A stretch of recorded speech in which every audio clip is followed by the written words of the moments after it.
Okay, so we received a few emails on the the gasoline prices. It's obviously a huge challenge that America is dealing with, and it's on everybody's mind.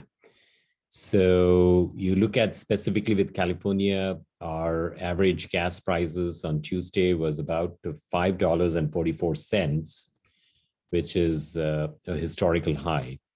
And the national average was $4.17. So we are definitely higher than the rest of America. And there are some reasons why, and we'll explore those different reasons. And but the reality is that the White House does not have much sway over gasoline prices, because we are the price for the barrel is what matters. And there are various global economic factors that sort of decide that. And we are in a geopolitical situation. The Russian sanction is very, very important. President Biden has decided to ban Russian oil, and there are good reasons why. And so when you look at what else we can do, so obviously yesterday, Governor Gavin Newsom said in his State of the State address that he's going to come up with a plan to help us cope with the increased gasoline prices. Now, I believe that in Sacramento, our Democrats and Republicans need to come together. And the Republicans are generally talking about domestic oil production to increase the supply of conventional fossil fuels. And Democrats generally are talking about the need for alternative energy.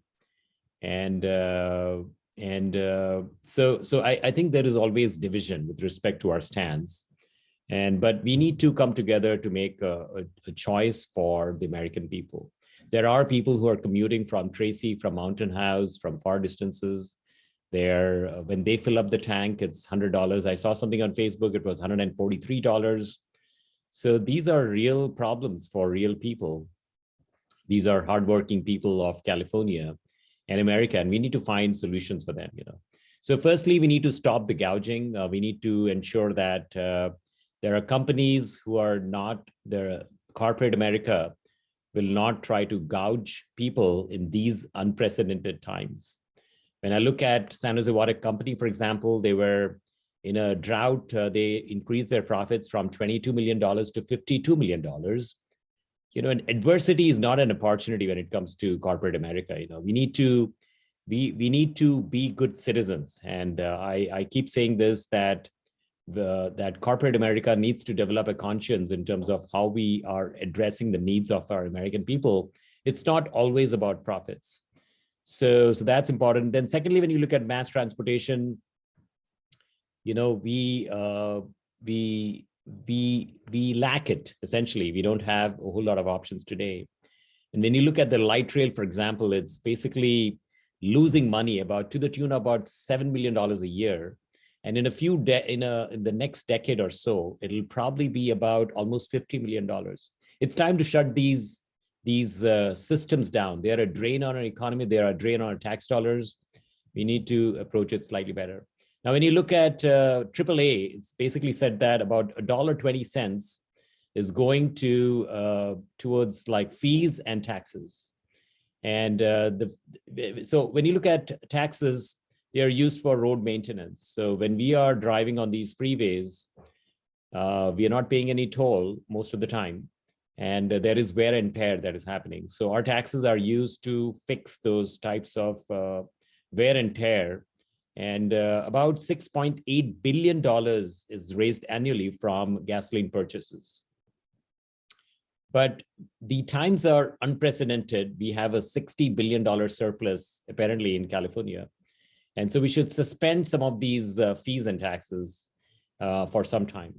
Now, so to net it out, alternate energy is very good. We need to design really cheap EVs, extremely cheap. And if you look at climate, for example, the traffic is a huge component of why we are going through this climate change.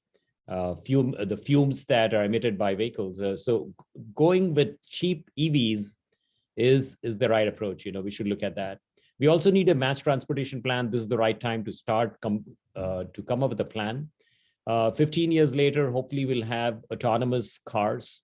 And if we designed a mass transportation system along with autonomous cars, we will reduce the dependency on American families having to own cars. And we need to come up with a plan, and Silicon Valley needs to innovate with that. And we need some immediate relief. We need to look at these options of how we can waive some of these gasoline tax and also some of the fees. And anyway, that's a net